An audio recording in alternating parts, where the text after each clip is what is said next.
नमस्कार साथियों, कैसे हैं आप लोग। साथियों, आज की हमारी क्लास होगी भारतीय अर्थव्यवस्था पर आधारित एमसीक्यूज की क्लास हम कराएंगे। साथियों, इस क्लास में जो हमने प्रश्न लिए हैं वो प्रश्न लगातार 4-5 सालों से यूपी त्रिपक्षीय की परीक्षाओं में पूछे गए हैं और आगामी परीक्षा के लिए काफ़ी ज़्यादा इम्पोर्टेंट होंगे। तो साथियों, चैनल पर नए हो तो चैनल को सब्सक्राइब कर लें और वीडियो को ज़्यादा से ज़्यादा शेयर करें। साथियों, क्लास को पूरा देखें। तो चलिए क्लास को स्टार्ट करते हैं। पहला प्रश्न है, निम्नलिखित में से कौन एक वाणिज्यिक बैंक नहीं है? HCBC, ICICI, भारतीय स्टेट बैंक या सिडबी? तो इसका राइट आंसर हो जाएगा डी, सिडबी। अगला प्रश्न देखते हैं, दूसरा प्रश्न। योजना आयोग के अंतिम उपाध्यक्ष थे श्री श्यामलाल घोष, श्री विनय कोहली, श्री मोटेक सिंह अहलूवालिया, श्री RP सिन्हा? तो इसका राइट आंसर हो जाएगा सी। अगला प्रश्न देखते हैं, तीसरा प्रश्न। निम्नलिखित में से किसे भारत में हरित क्रांति के जनक के रूप में जाना जाता है? MS Swaminathan, doctor Varghese Kurien, Sam Pitroda, doctor Arun Krishnan? तो इसका राइट आंसर हो जाएगा ए, डॉक्टर MS स्वामीनाथन को भारत में हरित क्रांति का जनक कहा जाता है। यदि साथियों पूछा जाए विश्व में हरित क्रांति का जनक किसे कहा जाता है, तो इसका राइट आंसर हो जाएगा नार्मल बोरलांग। नार्मल बोरलांग, बोरलांग। ठीक है, शॉर्टकट में लिखा है आप। और बी ऑप्शन की बात कर लेते हैं, बरीज कुरियन को श्वेत क्रांति का जनक कहा जाता है और श्वेत क्रांति जो है दुग्ध उत्पादन से संबंधित है। आगे देखते हैं, चौथा प्रश्न। 100 रुपये का नोट द्वारा हस्ताक्षरित होता है? RBI गवर्नर, भारत के राष्ट्रपति, वित्त मंत्री, वित्त सचिव? तो इसका राइट आंसर हो जाएगा ए, RBI गवर्नर। 100 रुपये के नोट पर RBI के हस्ताक्षर होते हैं। पांचवा प्रश्न देखते हैं, फेमा का पूर्ण रूप क्या है? Funds exchange middle agency, foreign exchange management act, finance and export management association, foreign export market agency? तो इसका राइट आंसर हो जाएगा B, foreign exchange management act.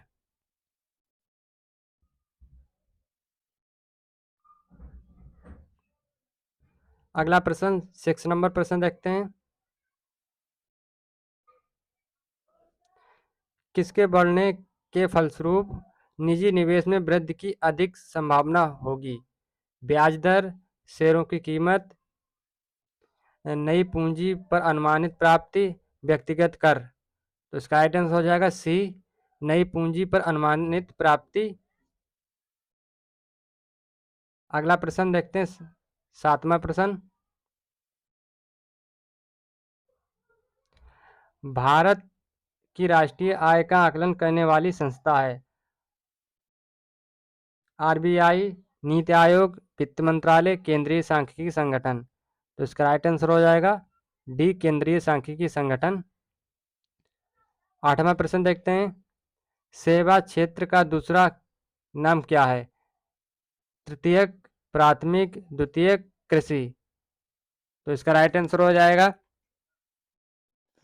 ए, द्वितीयक। साथियों, प्राथमिक में आता है कृषि, द्वितीयक में सेवा और तृतीयक में आता है इंजीनियरिंग वगैरह मैकेनिकल की जो चीज़ें होती हैं वो तृतीयक में आते हैं। तीनों चीज़ें हमें याद रख लेनी है।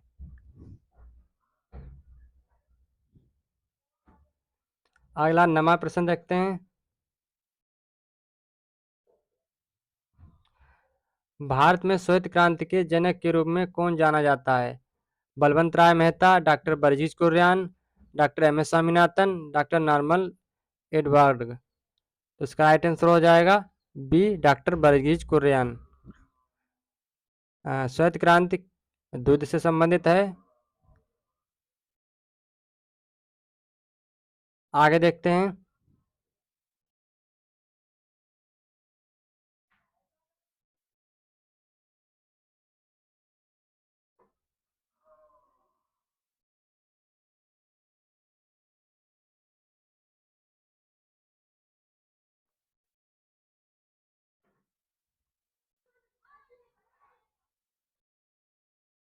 प्रश्न नंबर 10 देखते हैं। भारत में आर्थिक सुधार 1991 के दौरान प्रधानमंत्री कौन था? पीवी नरसिम्हा राव, अटल बिहारी वाजपेयी, डॉक्टर मनमोहन सिंह, इनमें से कोई नहीं। तो इसका राइट आंसर हो जाएगा ए, पीवी नरसिम्हा राव। यहाँ पे 1991 लिखा है साथियों।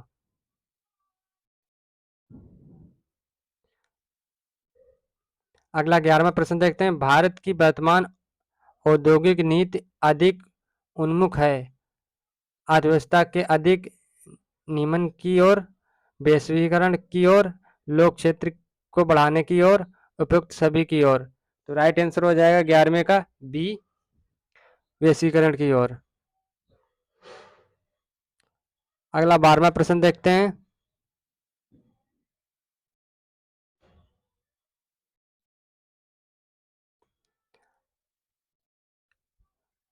BIFR संबंधित है ऋण औद्योगिक इकाइयों के पुनर्निर्माण से, स्टॉक एक्सचेंज की क्रियाओं के नियंत्रण से, खाद्य नियंत्रण से, विदेशी व्यापार नियंत्रण से।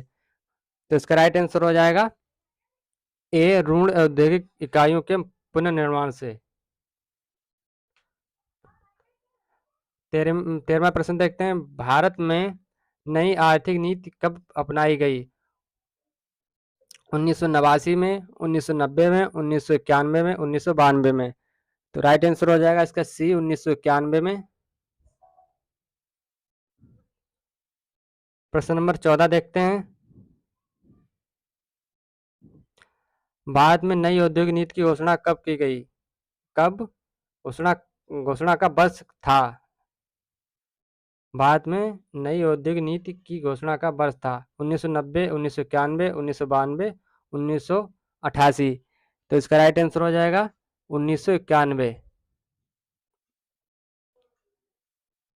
15वां प्रश्न देखते हैं। कृषि उत्पादन बेचने के लिए एक नया मंच भारत सरकार द्वारा शुरू किया गया है। इस नए मंच को दिया गया नाम क्या है?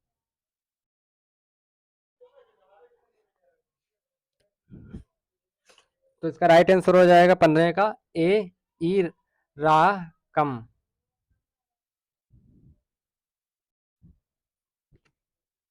प्रश्न नंबर 16 देखते हैं।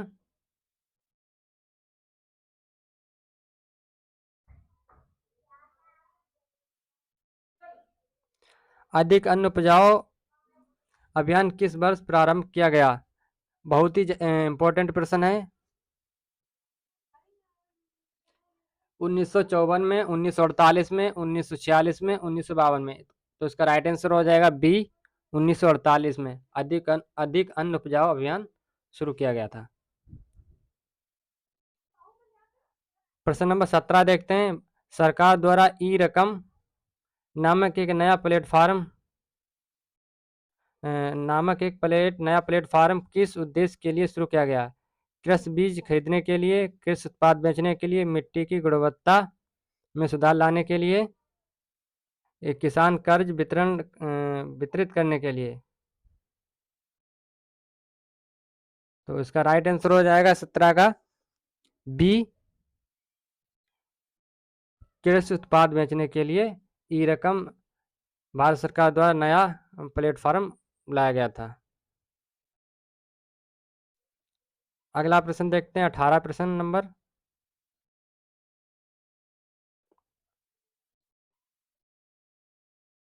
भारत के बी निवेश आयोग का प्रथम अध्यक्ष कौन था? जीबी रामकृष्ण, सी रंगराजन, अरुण जेटली, मोंटेक सिंह अहलवालिया अहलुवालिया। तो इसका राइट आंसर हो जाएगा 18 का ए, जीबी रामकृष्ण।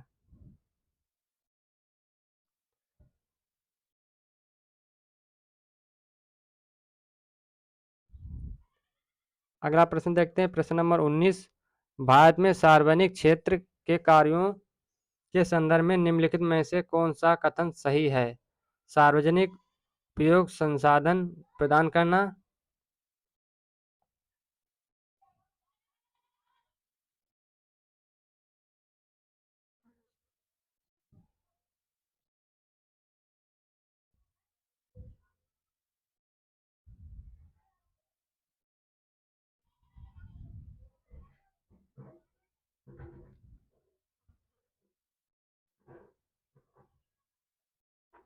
सामाजिक और आर्थिक ऊपर पूंजी का निर्माण, संतुलित क्षेत्रीय और क्षेत्रकीय विकास सुनिश्चित करना, समानतावादी लक्ष्यों को आगे बढ़ाना। तो इसका राइट आंसर हो जाएगा 19वें का सी। पहला, दूसरा, तीसरा और चौथा सही आंसर हो जाएगा। सभी आंसर सही हैं। सार्वजनिक निजी भागीदारी पीपीपी पर आधारित अवसंरचना विकास में पुनर्लोकन तथा परिष्करण हेतु गठित समिति का अध्यक्ष कौन था? राकेश मोहन, बी केलकर, अर्जुन, यहाँ पे अर्जुन सेन गुप्ता, विवेक देवराय। 20वें का राइट आंसर हो जाएगा बी केलकर। अगला प्रश्न देखते हैं, प्रश्न नंबर 21।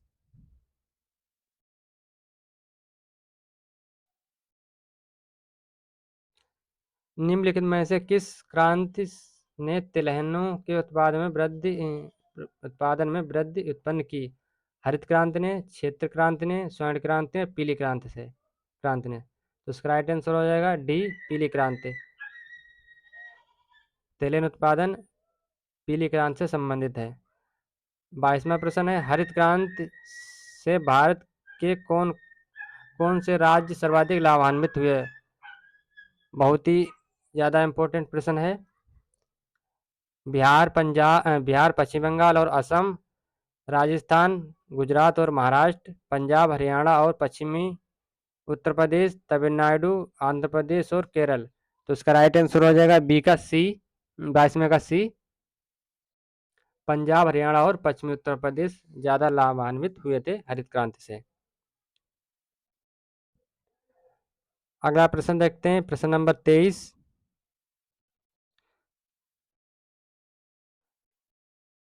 दिए गए कूट की सहायता से हरित क्रांति के घटक चुनिए। उच्च उच्च उत्पादन देने वाली किस्म के बीज, सिंचाई, ग्रामीण विद्युतीकरण, ग्रामीण सड़कें और विपणन। तो 23वें का राइट आंसर हो जाएगा ए, उच्च उत्पादन देने वाली किस्म के बीज और सिंचाई। अगला देखते हैं, प्रश्न नंबर 24।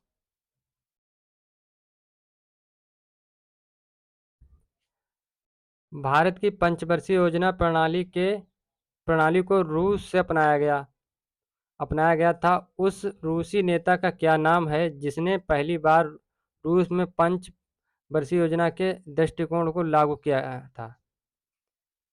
तो उसका 24वें का राइट आंसर हो जाएगा बी, जोसेफ स्टालिन। प्रश्न नंबर 25 देखते हैं।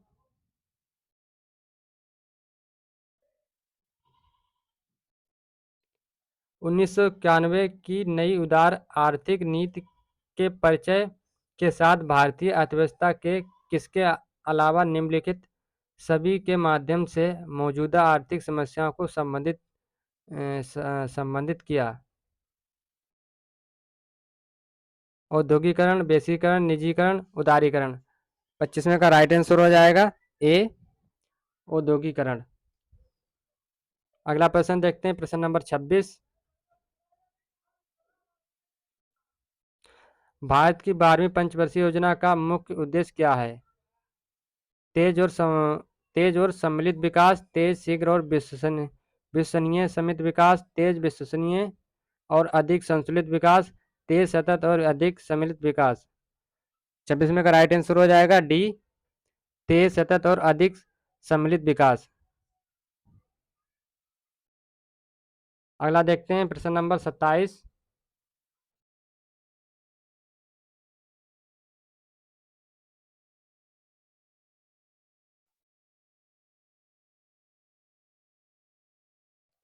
गरीबी हटाओ का नारा किस पंचवर्षीय योजना काल में दिया गया?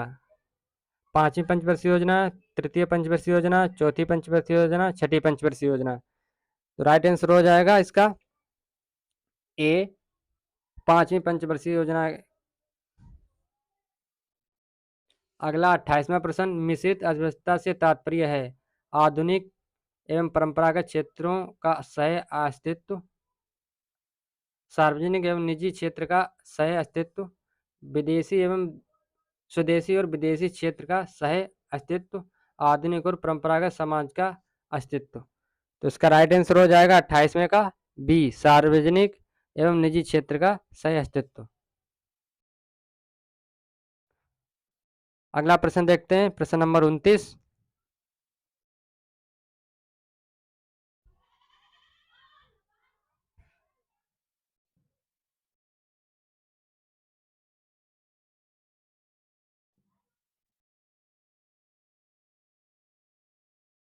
निम्नलिखित में से कौन सा भारतीय अर्थव्यवस्था का प्रमुख लक्षण है? पूंजीवादी अर्थव्यवस्था, समाजवादी अर्थव्यवस्था, मिश्रित अर्थव्यवस्था, इनमें से कोई नहीं। राइट आंसर हो जाएगा सी, मिश्रित अर्थव्यवस्था। आयात निर्यात एग्जिम बैंक स्थापित हुआ था 1981, 1982, 1985, 1989। 30वें का राइट आंसर हो जाएगा बी, 1982। प्रश्न नंबर 31 देखते हैं, रिजर्व बैंक ऑफ इंडिया की स्थापना किस वर्ष की गई? 1941, 1940, 1937, 1935। तो राइट आंसर हो जाएगा 1935। आरबीआई की स्थापना 1935 में हुई थी और ये लागू कब से हुआ था? 1949 से लागू हुआ था, ये भी याद रख लेना है। प्रश्न नंबर देखते हैं 32।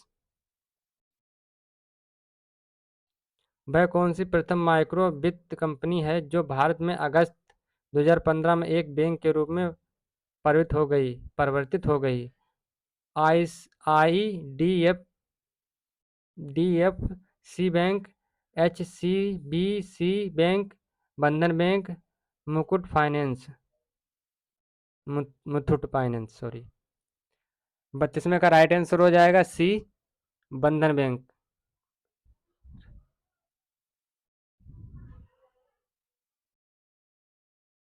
बंधन बैंक। अगला देखते हैं, क्वेश्चन नंबर 33।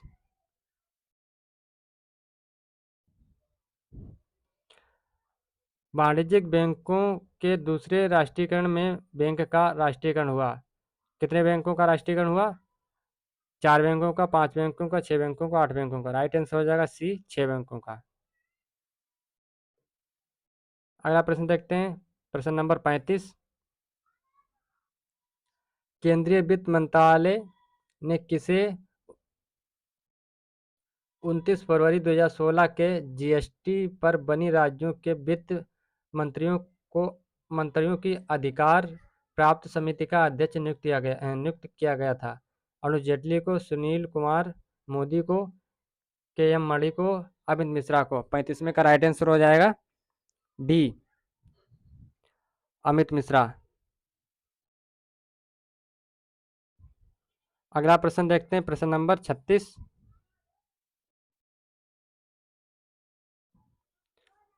संसद ने स्टेट बैंक ऑफ इंडिया के साथ सहायक बैंकों को यहाँ पे मर्ज लिखा है, मर्ज कराने के लिए स्टेट बैंक निरस्त और संशोधन विधेयक 2017 पारित किया गया। 4, 6, 2, 8। 36 में का राइट आंसर हो जाएगा बी 6। प्रश्न नंबर 37 देखते हैं।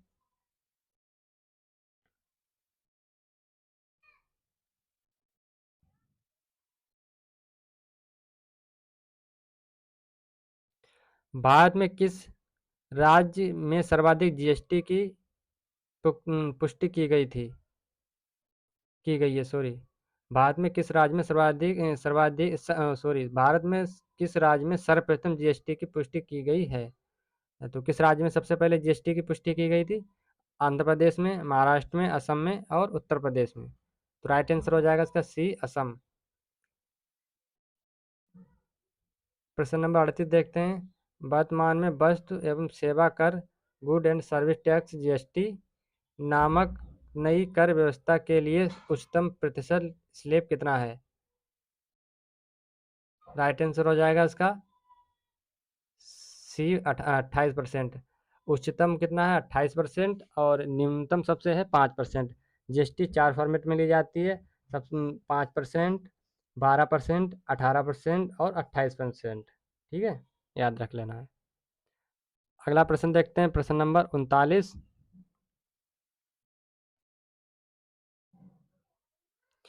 भारत में बैंकिंग लोकपाल के बारे में कौन सा कथन सही है? 39 में का राइट आंसर हो जाएगा ए, बैंक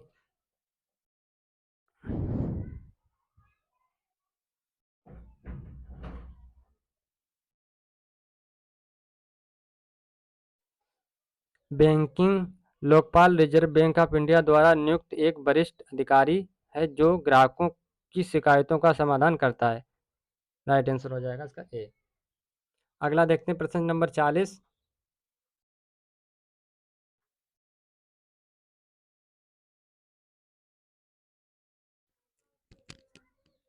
भारत में इनमें से कौन सा बैंक सार्वजनिक क्षेत्र का बैंक नहीं है? Allahabad bank, Punjab national bank, UCO bank, federal bank. 40 का राइट आंसर हो जाएगा डी, फेडरल बैंक। प्रश्न नंबर 41 देखते हैं। भारत में हरित क्रांति के प्रणेता कौन थे? J K. Mehta, R K. Mukherjee, M S. Swaminathan, इनमें से कोई नहीं। राइट आंसर हो जाएगा सी, एम.एस. स्वामीनाथन।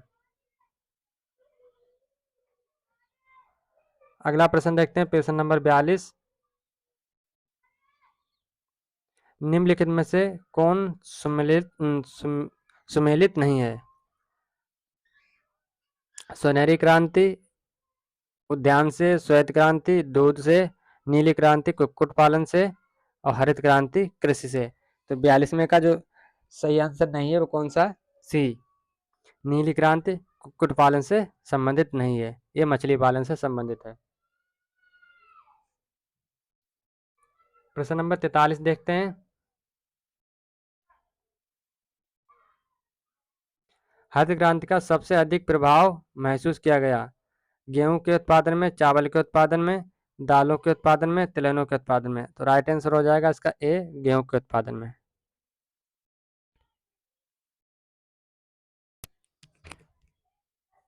प्रश्न नंबर 44 देखते हैं। ऑपरेशन फ्लड द्वितीय का निम्न में किससे संबंध है? बाढ़ की रोकथाम, दुग्ध आपूर्ति, मत्स्य उत्पादन, स्वच्छ जलापूर्ति।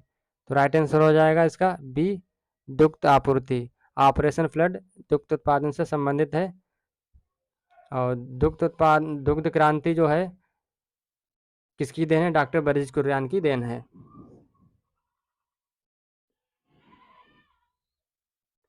अगला प्रश्न number 45।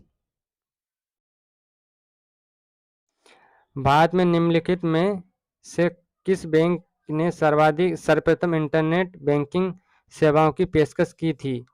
HDFC bank, SBI bank, ICICI bank, yes bank. 45 का राइट आंसर हो जाएगा सी, आईसीआईसीआई बैंक। प्रश्न नंबर 46 देखते हैं। भारत में सार्वजनिक क्षेत्र के बैंकों में सबसे बड़ा बैंक कौन सा है? Punjab national bank, Canara bank, state bank of India, central bank. Right answer हो जाएगा इसका सी, स्टेट बैंक ऑफ इंडिया। प्रश्न नंबर 47 देखते हैं।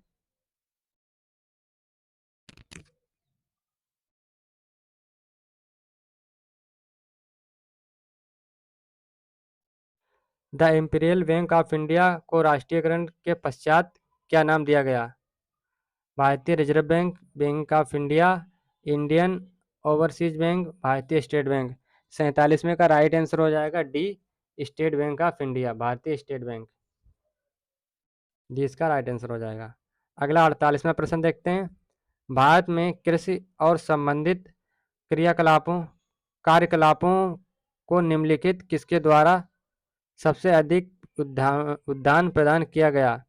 सरकारी बैंक, वाणिज्यिक बैंक, क्षेत्रीय ग्रामीण बैंक, सूक्ष्म वित्तीय संस्थाएं। 48वें का राइट आंसर हो जाएगा बी, वाणिज्यिक बैंक। प्रश्न नंबर 49 देखते हैं।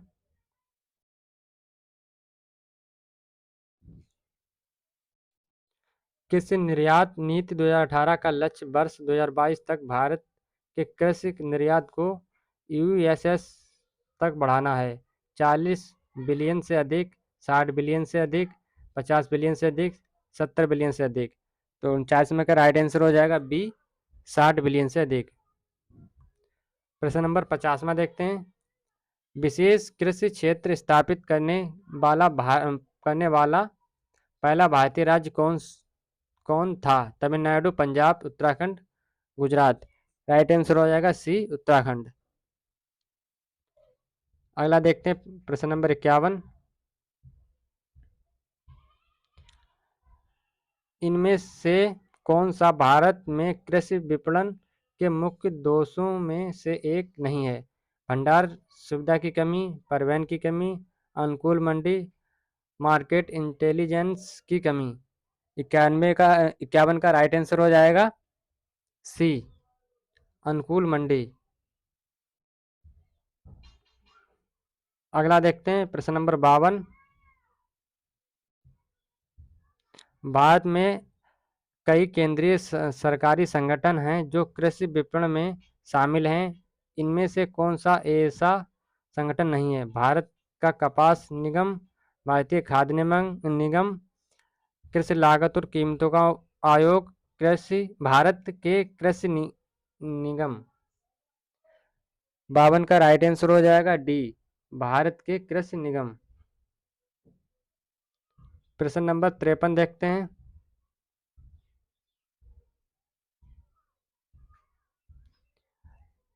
खाद्यान्नों का न्यूनतम समर्थन मूल्य प्रति वर्ष कौन घोषित करता है? राष्ट्रीय कृषि आयोग, राज्य सरकार, कृषि लागत एवं मूल्य आयोग, उपरोक्त इनमें से कोई नहीं। राइट आंसर हो जाएगा 53 का सी, कृषि लागत और मूल्य आयोग। प्रश्न नंबर 54 देखते हैं। भारतीय खाद्य निगम की स्थापना कब हुई थी?